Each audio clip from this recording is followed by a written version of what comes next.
حضرت علی رضی اللہ تعالیٰ عنہ نے فرمایا 4 باتیں اپنی بیوی کو کبھی مت بتانا۔ نمبر 1، کبھی بیوی کے سامنے رونا مت، چاہے کتنی بھی تکلیف ہو، کتنی بھی پریشانی ہو، چاہے اندر سے کتنے ہی ٹوٹ چکے ہو، لیکن بیوی کے سامنے کبھی آنسو مت بہانا، ورنہ ساری زندگی تمہاری بیوی یہی سمجھے گی یہ مرد بہت کمزور ہے، اپنے کسی بات پر قابو نہیں پا سکتا، چھوٹی چھوٹی چیزوں پر اداس ہو جاتا ہے، وہ تمہیں کمزور سمجھنا شروع کر دے گی۔ نمبر 2، بیوی کے سامنے اس کے گھر والوں کی برائی مت کرنا، کیونکہ ایک عورت جب شادی کرتی ہے تو وہ اپنا گھر چھوڑ کر آتی ہے، لیکن اپنے ماں باپ کبھی کوئی نہیں چھوڑ سکتا۔ نمبر 3، عورتوں کو کبھی بھی اپنی کمائی مت بتانا، کیونکہ ایک مرد کو ہی پتا ہوتا ہے کہ گھر کس طرح چلانا ہے، سب کے خرچ کس طرح پورے کرنے ہیں۔ ہاں، عورت کو اس کا خرچ ضرور دیں، اس کی ضروریات کا خیال رکھیں۔ نمبر 4، اپنی بیوی کے سامنے کبھی اپنے گھر والوں کی برائی مت کرنا، کیونکہ اس طرح تم خود ہی اس کی نظروں میں اپنی عزت ختم کر دو گے۔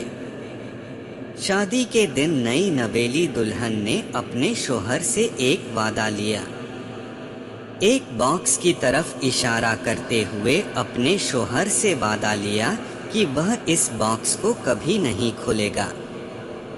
شوہر نے وعدہ کر لیا۔ شادی کے 50ویں سال بیوی جب بستر پر پڑ گئی تو شوہر نے وہ باکس یاد دلایا، تو بیوی بولی یہ وقت صحیح ہے اس کے راز کو کھولنے کا، اب آپ اس باکس کو کھول دو۔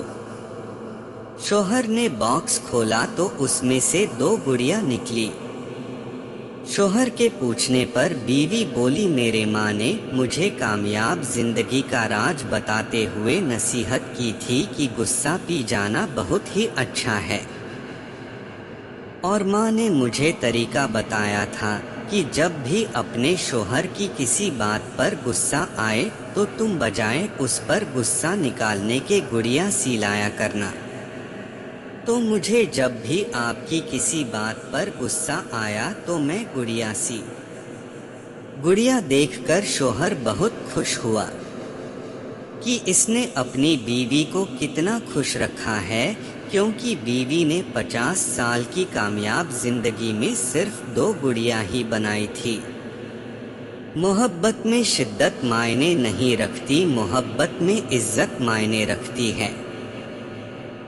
ایک ہوتا ہے کسی کو اپنی طبیعت کے مطابق ڈھال لینا، اور دوسرا ہوتا ہے کسی کی طبیعت کے مطابق ڈھل جانا۔ ان دونوں پہلو میں انداز نرمی اور محبت والا ہو تو تبھی رشتے بنتے ہیں، ورنہ جھگڑوں کے سوا کچھ حاصل نہیں ہوتا۔ اللہ تعالیٰ نے دنیا میں جو سب سے پہلے رشتہ بنایا وہ میاں اور بیوی کا ہی رشتہ تھا، اور پھر سارے رشتے اس کے بعد بنائے، اور پھر یہ رشتہ تو ہے بھی ایسا کہ کتنی بھی دور جاؤ ہے، اس رشتے میں ایک دوسرے کے بغیر گزارا ممکن ہی نہیں۔